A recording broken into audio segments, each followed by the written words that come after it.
Last class में हमने uncontrolled chain reaction example के रूप में एटम बम और न्यूक्लियर फ्यूज़न प्रोसेस में रिलीज एनर्जी की वैल्यू को देखा था, उसका अध्ययन किया था। नेक्स्ट टॉपिक जो है अपना वो है difference between fission and fusion reaction. यहाँ पर दोनों रिएक्शन में मुख्यतया 6 डिफरेंस शो किए गए दिखाए गए हैं, जिनमें से सेकंड कॉलम जो है वो है फिजन रिएक्शन से संबंधित और थर्ड कॉलम जो है वो है अपना फ्यूजन रिएक्शन से संबंधित। फिजन रिएक्शन में देखें तो फर्स्ट इसका पॉइंट जो है वो है कि इस प्रोसेस में अपार मात्रा में ऊर्जा निर्मुक्त होती है, अर्थात एनर्जी की वैल्यू रिलीज बहुत अधिक मात्रा में होती है। सलियन अभिक्रिया में भी यही बात है कि इसमें भी एनर्जी रिलीज होती है, अपार मात्रा में होती है, लेकिन दोनों में डिफरेंस ये है कि सलियन अभिक्रिया में उत्सर्जित ऊर्जा का मान इस विखंडन अभिक्रिया में उत्सर्जित ऊर्जा के मान से अधिक होता है। एग्जाम्पल के तौर पर हमने यूरेनियम 235 के विखंडन से उत्सर्जित ऊर्जा की वैल्यू निकाली थी कि अगर 1 किलोग्राम यूरेनियम पदार्थ का विखंडन करवाया जाए तो कितनी ऊर्जा रिलीज होगी। इसी प्रकार से यदि 1 किलोग्राम ड्यूटेरियम पदार्थ का विखंडन करवाया जाए तो कितनी ऊर्जा रिलीज होगी। तो हमने देखा था कि सलियन अभिक्रिया में उत्सर्जित ऊर्जा का मान विखंडन अभिक्रिया से अधिक रहता है। कितना अधिक रहता है? ये लगभग 4 गुना अधिक रहता है, 4.2 आया था। सेकेंड डिफरेंस जो है वो है कि भारी नाभिक के विखंडन से लगभग 2 समान तथा कम द्रव्यमान के उत्पाद उत्पन्न होते हैं, अर्थात भारी नाभिक जो है एक हल्के 2 या 2 से अधिक हल्के नाभिकों में विभाजित होता है। सलियन प्रोसेस में 2 लाइट वेट न्यूक्लियाई जो हैं वो आपस में मिलकर के अधिक द्रव्यमान का नाभिक बनाते हैं। थर्ड पॉइंट जो है, थर्ड डिफरेंस वो है कि विखंडन अभिक्रिया जो है वो न्यूट्रॉनों के द्वारा ही संपन्न होती है, अर्थात जब भी किसी भारी नाभिक पर हम न्यूट्रॉन की बौछार करवाते हैं तो विखंडन अभिक्रिया होती है। और सलियन अभिक्रिया में क्या है कि यह अभिक्रिया सिर्फ नाभिकों के आपस में मिलने से ही संपन्न होती है। फोर्थ डिफरेंस है कि विखंडन अभिक्रिया फिजन प्रोसेस सामान्य ताप पर भी संभव है। सामान्य ताप से अर्थ है कि जैसे यूरेनियम 235 के ऊपर अपन थर्मल न्यूट्रॉन की बौछार करवाते हैं, थर्मल न्यूट्रॉन कमरे के ताप पर न्यूट्रॉन की एनर्जी, तो उस एनर्जी के न्यूट्रॉन का यदि यूरेनियम 235 पर बौछार करवाई जाए तो विखंडन प्रक्रिया होती है। इसके विपरीत सलियन अभिक्रिया जो है वह केवल उच्च ताप पर ही संपन्न होती है, और वो टेम्परेचर कितना 10⁻7 केल्विन पर ही संभव है, अर्थात बहुत अधिक उच्च ताप की आवश्यकता होती है। फिजन प्रोसेस में कि पर न्यूक्लियाई जो ऊर्जा मुक्त होती है, रिलीज होती है, वो है 200 मिलियन इलेक्ट्रॉन वोल्ट। यूरेनियम 235 का एग्जाम्पल लेके अपने देखा था। और सलियन अभिक्रिया में जो है वो प्रति न्यूक्लियाई 6.75 मिलियन इलेक्ट्रॉन वोल्ट ऊर्जा रिलीज होती है।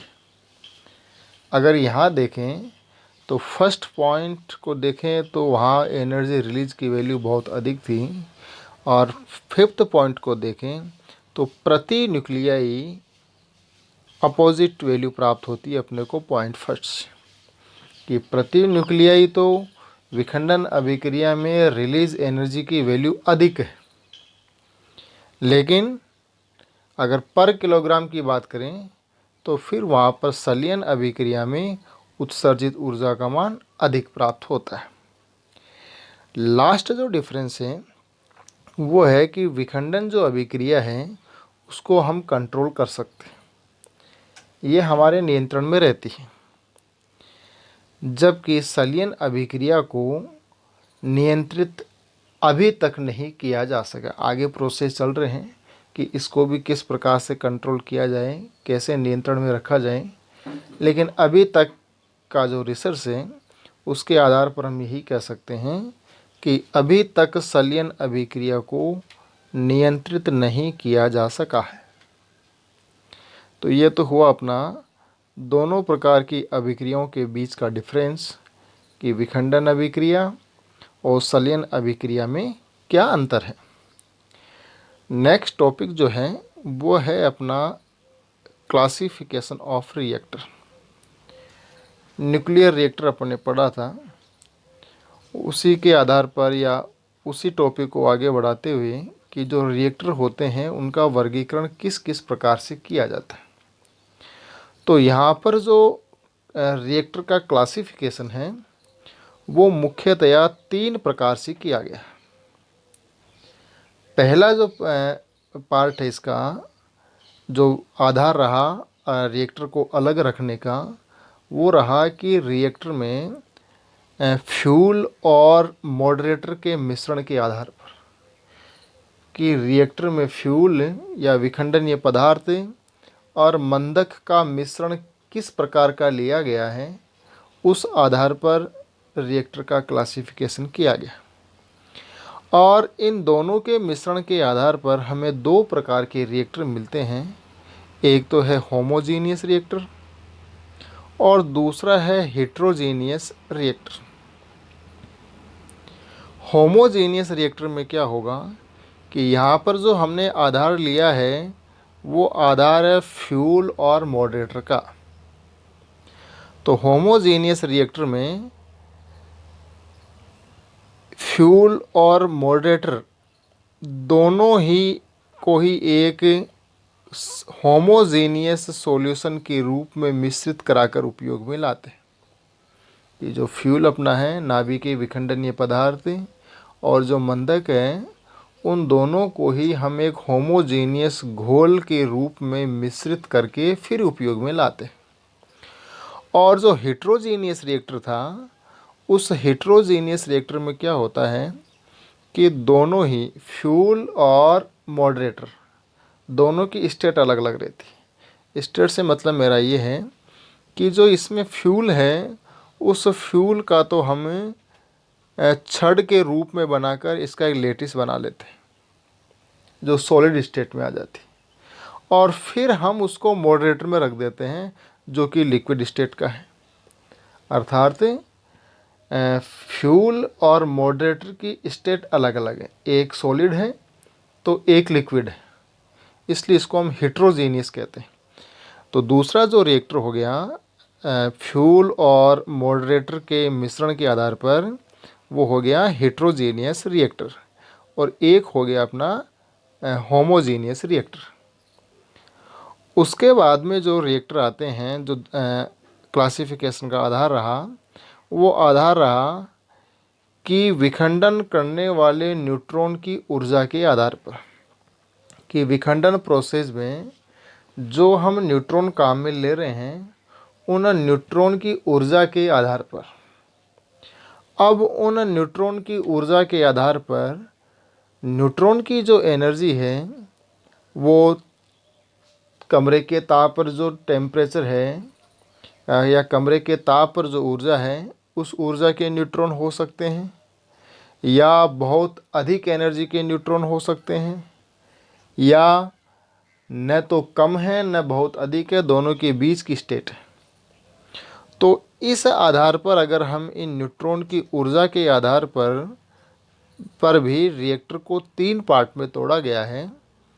एक है थर्मल रिएक्टर, दूसरा है इंटरमीडिएट रिएक्टर, और लास्ट है फास्ट रिएक्टर। अगर इन तीनों को देखें तो थर्मल रिएक्टर में तो जो न्यूट्रॉन विखंडनीय पदार्थ का विखंडन कर रहे हैं उन न्यूट्रॉन की एनर्जी जो है वो है 0.025 इलेक्ट्रॉन वोल्ट, जिसको हम थर्मल न्यूट्रॉन भी कहते हैं।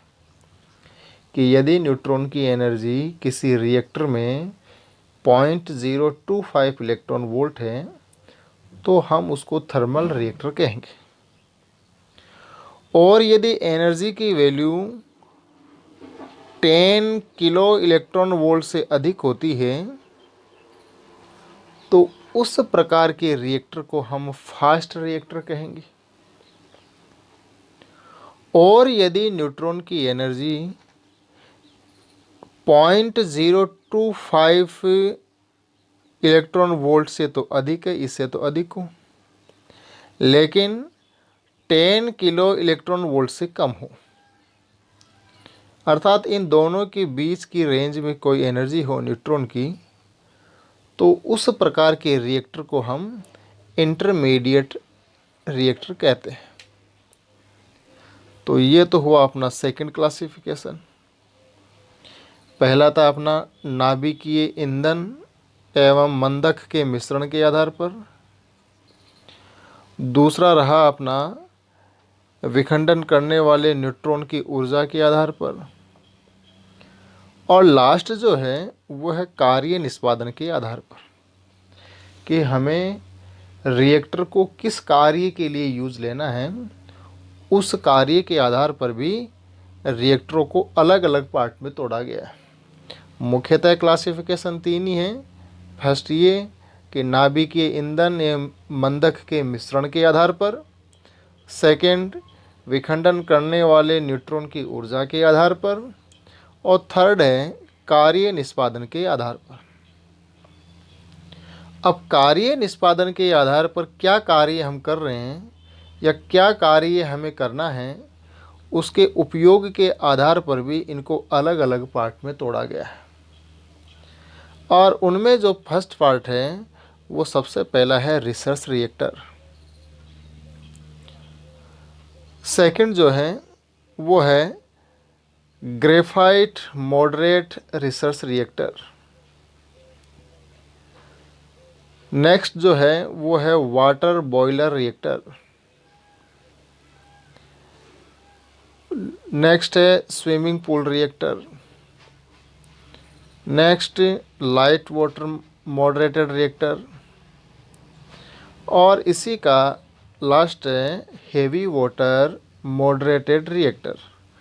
अर्थात जो रिसर्च रिएक्टर है उन रिसर्च रिएक्टर को भी हमने ए से लेकर के ई तक अलग अलग पार्ट में तोड़ा है। ये सारे के सारे रिसर्च रिएक्टर, लेकिन इनमें कुछ अंतर है। और वो अंतर क्या है कि पहले तो ये लेते हैं कि रिसर्च रिएक्टर क्या है। और रिसर्च रिएक्टर वो है कि रिएक्टर में मुख्यतः जो हम भाग होते हैं उसके रिएक्टर के, उनमें ये है कि हमें अभिक्रिया होने के लिए न्यूट्रॉन की आवश्यकता है और अभिक्रिया करने के लिए हमें विखंडनीय पदार्थ या समस्थानिकों की आवश्यकता है। तो यदि हमें उन विखंडन करने वाले न्यूट्रॉन चाहिए या जिस पदार्थ का विखंडन करना है वो पदार्थ चाहिए, वो आइसोटोप चाहिए, तो उसके उत्पादन के लिए या इन भाग के उत्पादन के लिए जिस रिएक्टर को हम काम में लेते हैं वो है अनुसंधान रिएक्टर। कि विखंडन अभिक्रिया कराने के लिए हमें न्यूट्रॉन की आवश्यकता है, हमें विखंडनीय फ्यूल की आवश्यकता है, तो वो न्यूट्रॉन और फ्यूल का उत्पादन करने के लिए जिस रिएक्टर को हम काम में लेते हैं वो रिएक्टर कहलाता है रिसर्च रिएक्टर, अनुसंधान रिएक्टर। अब इस अनुसंधान रिएक्टर का जो पहला पार्ट है वो है ग्रेफाइट मॉडरेटेड रिसर्च रिएक्टर, ये वाला। अब इसमें क्या है, इस रिसर्च रिएक्टर में मंधन के रूप में या मंधन पदार्थ के रूप में न्यूट्रॉन की स्पीड को कम करने के लिए हम ग्रेफाइट को काम में लेते हैं। इसलिए इसको ग्रेफाइट मंदित अनुसंधान रिएक्टर कहते हैं। और इस रिएक्टर को अब जिस नाम से कहते हैं वो नाम है CP1 या चिकागो पाइल फर्स्ट रिएक्टर कहा जाता है। या तो CP1 के नाम से या चिकागो पाइल 1 रिएक्टर कहा जाता है। नेक्स्ट जो है वो है अपना water boiler reactor. Water boiler reactor में क्या है कि इसमें साधारण जल में जो नॉर्मल वाटर होता है उस नॉर्मल वाटर में समृद्ध यूरेनियम के साल्ट का होमोजीनियस घोल उपयोग में लाया जाता है। होमोजीनियस घोल को उपयोग में लाया जाता है किस किस का? साधारण जल का और समृद्ध यूरेनियम का, एनरिचमेंट यूरेनियम का। अब इस प्रकार के रिएक्टर में ये जो जल है, जो घोल हमने बनाया है, उस घोल का जल ही मंदक का कार्य करता है। और इस प्रकार का पहला रिएक्टर जो है वो 1944 के प्रारंभ में लॉस एल्मोस में बना था। बाद में इसमें कई प्रकार के संशोधन हुए, लेकिन इस प्रकार के रिएक्टर की जो उपयोगिता है वह बहुत सीमित है। नेक्स्ट जो रिसर्च रिएक्टर है वो है स्विमिंग पूल रिएक्टर, तरणताल रिएक्टर।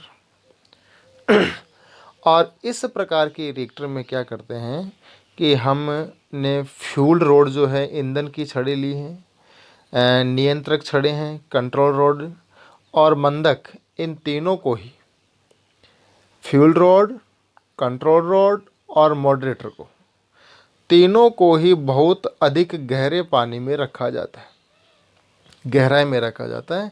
इसीलिए इसको हम स्विमिंग पूल रिएक्टर कहते हैं। अब ये जो पूल है, स्विमिंग पूल जो है, यह मंदक का कार्य भी करता है, शीतलक का कार्य भी करता है और शील्ड परिरक्षक, तीनों प्रकार का काम करता है। अर्थात मॉडरेटर का काम करेगा, कूलेंट का काम करेगा और शील्ड का काम करेगा। और इस रिएक्टर के जो मुख्य लाभ है कि इसको क्यों यूज में लेते हैं, उसके कारण है कि एक तो इसकी सिंप्लिसिटी, लो कॉस्ट रहती है, सेफ्टी है, फ्लेक्सिबिलिटी है और असेसिबिलिटी है। और इस प्रकार का जो पहला रिएक्टर है वो 1950 में ओक रीजनल नेशनल लेबोरेटरी में बना था। और इंडिया में ट्राम्बे स्थित अप्सरा नाम का जो पहला भारतीय अनुसंधान रिएक्टर है वो इसी प्रकार का रिएक्टर, जिसका निर्माण 1956 में हुआ था। नेक्स्ट जो रिसर्च रिएक्टर है वो है हल्का पानी मंदित रिएक्टर। इससे पहले हमने पढ़ा स्विमिंग पूल रिएक्टर और इसके बाद में जो है अपना है वो हल्का पानी मंदित रिएक्टर। तो ये हल्का पानी मंदित रिएक्टर जो है ये भी as a swimming pool reactor ही है। बस इसमें एक थोड़ा सा डिफरेंस है कि इसमें रिएक्टर की जो कोर रहती है उस कोर को या क्रोड को पानी के एक गहरे बेलनाकार टैंक में लटका दिया जाता है और फिर इसको कभी भी हिलाते नहीं।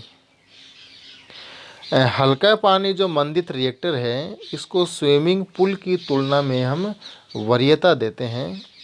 और इसको कब काम में लेते हैं, जबकि अनुसंधान के लिए विभिन्न दिशाओं में न्यूट्रॉन पुंज की आवश्यकता होती, किसी एक डायरेक्शन में नहीं, विभिन्न दिशाओं में न्यूट्रॉन पुंज की आवश्यकता होती है, तब हम इसको स्विमिंग पूल रिएक्टर की तुलना में वरीयता देते हैं।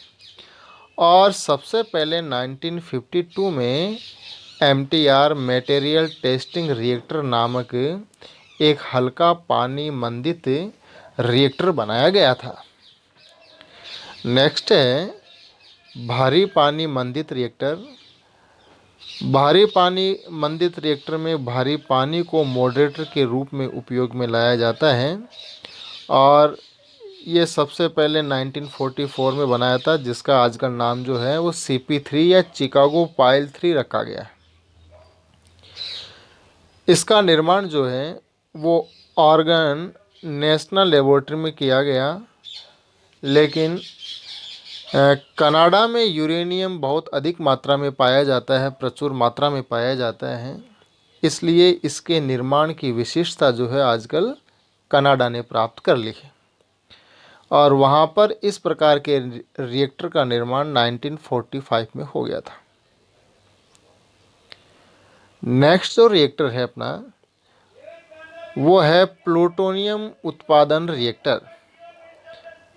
पहला था अपना रिसर्च रिएक्टर, जो हमने 3 प्रकार के डिवाइडेशन किए हैं, क्लासिफिकेशन किए हैं। उनमें फर्स्ट था अपना फ्यूल और मॉडरेटर के मिश्रण के आधार पर, सेकंड था न्यूट्रॉन की ऊर्जा के आधार पर, और थर्ड था अपना रिसर्च रिएक्टर। अब रिसर्च रिएक्टर का जो सेकंड पार्ट है वो है प्लूटोनियम उत्पादन रिएक्टर। हमने यूरेनियम के 3 समस्थानिक देखे थे, यूरेनियम 234, यूरेनियम 235 और यूरेनियम 238। यूरेनियम 238 जो है वो प्रकृति में प्रचुर मात्रा में पाया जाता है, 98% पाया जाता है, लेकिन इसका विखंडन करने के लिए हमें उच्च ऊर्जा के न्यूट्रॉनों की आवश्यकता रहती है, जो कि आसानी से हमें प्राप्त नहीं हो पाते। इसलिए इस यूरेनियम 238 को अगर किसी प्रोसेस के द्वारा हम दूसरे विखंडनीय पदार्थ में बदल दें तो उस पदार्थ को हम ईंधन के रूप में उपयोग में ला सकते हैं।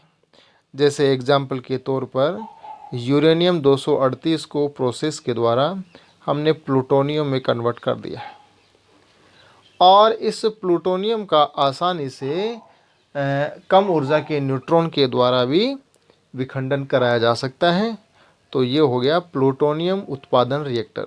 जो कार्य निष्पादन के आधार पर अपने रिएक्टर थे उनमें फर्स्ट था रिसर्च रिएक्टर, और सेकंड जो है वो है प्लूटोनियम उत्पादन रिएक्टर, और थर्ड जो है अपना वो है पावर प्रोडक्शन रिएक्टर, शक्ति उत्पादक रिएक्टर।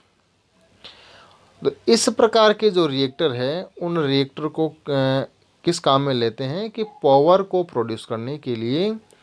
और वो पावर प्रोड्यूस किस प्रकार से की जाती है कि हमें पता है कि रिएक्टर में मुख्य रूप से जब भी विखंडन प्रोसेस होता है तो हीट बहुत अधिक मात्रा में उत्पन्न होती है, अर्थात ऊर्जा जो है वो ऊष्मा के रूप में उत्पन्न होती है। उस ऊष्मा की हम वेपर बनाते हैं, हाई प्रेशर वाली भाप बनाई जाती है, और इस भाप के द्वारा गर्म वायु के द्वारा टरबाइन को गति दी जाती है, और टरबाइन को गति देकर के हम उसको विद्युत जनित्र से जोड़ करके विद्युत ऊर्जा का उत्पादन कर लेते हैं। तो ये जो रिएक्टर है वो पावर प्रोडक्शन के रूप में काम में आता है, इसलिए इसको हम शक्ति उत्पादक रिएक्टर कहते हैं। अब इस पावर प्रोडक्शन रिएक्टर के भी अलग अलग पार्ट हैं। पहला है दाबीय जल शक्ति उत्पादक रिएक्टर, कि इसमें जो वाटर रहता है उसको हाई प्रेशर पर फ्लो करते हैं। सेकंड जो है वो है खोलताल जल शक्ति उत्पादक रिएक्टर। इस प्रकार के रिएक्टर में जो भाप रहती है, इस प्रकार के रिएक्टर में भाप रिएक्टर क्रोड में प्रत्येक रूप से उत्पादित की जाती है, और कूलेंट के रूप में सामान्य जल, और ईंधन के रूप में इसमें एनरिचमेंट यूरेनियम का उपयोग किया जाता है। भारत में तारापुर में 420 मेगावाट की क्षमता वाले इसी प्रकार के 2 रिएक्टर कार्य कर रहे हैं। नेक्स्ट है भारी पानी मंदित शक्ति उत्पादक रिएक्टर। इस प्रकार के रिएक्टरों में मंदक के रूप में भारी पानी यूज में लिया जाता है और इस प्रकार के रिएक्टरों से 500 मेगावाट से अधिक क्षमता वाले विद्युत जनरेटरों को चालू नहीं रख सकते, क्योंकि भारी पानी की कीमत प्रति वॉट उत्पादन की लागत में वृद्धि कर देती है। नेक्स्ट जो है वो है अकार्बनिक मंदित शक्ति उत्पादक रिएक्टर। इसमें मंदक के रूप में अकार्बनिक पदार्थों को काम में लिया है। नेक्स्ट है शीतल गैस शक्ति उत्पादक रिएक्टर। इस प्रकार के रिएक्टर में शीतलक व मंदक रूप में नाइट्रोजन, कार्बन डाइऑक्साइड व हीलियम का उपयोग किया जाता है। इसमें दूसरे मंदक के रूप में तथा यूरेनियम ईंधन के रूप में प्रयुक्त होता है। नेक्स्ट जो है वह है अपना द्रव्य ईंधन शक्ति उत्पादक रिएक्टर, कि इसमें द्रव्य सोडियम जो है उसको शीतलक के रूप में उपयोग में लेते हैं और इस रिएक्टर में ग्रेफाइट जो है वो मंदक के रूप में तथा यूरेनियम ईंधन के रूप में प्रयुक्त होता है, इसलिए इसको द्रव्य ईंधन शक्ति उत्पादक रिएक्टर कहते हैं। नेक्स्ट जो है इम्पोर्टेंट है वह है ब्रीडर रिएक्टर या तीव्रगामी रिएक्टर। इस रिएक्टर का जो है यह रिएक्टर दो प्रकार से काम करता है या दो प्रकार के उपयोग में लाया जाता है। पहला कि इस रिएक्टर के द्वारा प्लूटोनियम का उत्पादन किया जाता है और प्लूटोनियम उत्पादन के साथ साथ इस रिएक्टर के द्वारा पावर भी प्रोड्यूस की जाती है। अर्थात इस प्रकार के रिएक्टर में प्लूटोनियम उत्पादन के साथ साथ शक्ति उत्पादन का भी कार्य किया जाता है, अर्थात यह दोहरी उपयोगिता का रिएक्टर है। इस प्रकार का रिएक्टर जो है की विशेषता क्या है कि इस प्रकार के रिएक्टर में जितना यूरेनियम खर्च होता है उससे अधिक प्लूटोनियम फ्यूल ये स्वयं तैयार कर लेता है और जिसकी वजह से इस रिएक्टर की लागत में काफ़ी बचत होती है। प्रथम जो एक्सपेरिमेंटल ब्रीडर रिएक्टर था वो 1951 में बना और इससे 100 वॉट 100 वॉट शक्ति का उत्पादन हुआ। तो ये तो हुआ भारत में जो है वो है कलपकम मद्रास में फास्ट ब्रीडर टेस्ट रिएक्टर के लिए प्लूटोनियम के कार्बाइड ईंधन का विकास किया गया है। तो ये तो हुई अपने कि क्लासिफिकेशन ऑफ रिएक्टर कि किस आधार पर रिएक्टर का वर्गीकरण किया गया है। मुख्यतया 3 प्रकार से किया गया। फर्स्ट था अपना फ्यूल और मंदक के मिश्रण के आधार पर। सेकंड था अपना विखंडन करने वाले न्यूट्रॉन की ऊर्जा के आधार पर और लास्ट था अपना कार्य निष्पादन के आधार पर। नेक्स्ट टॉपिक जो है उसको अब हम नेक्स्ट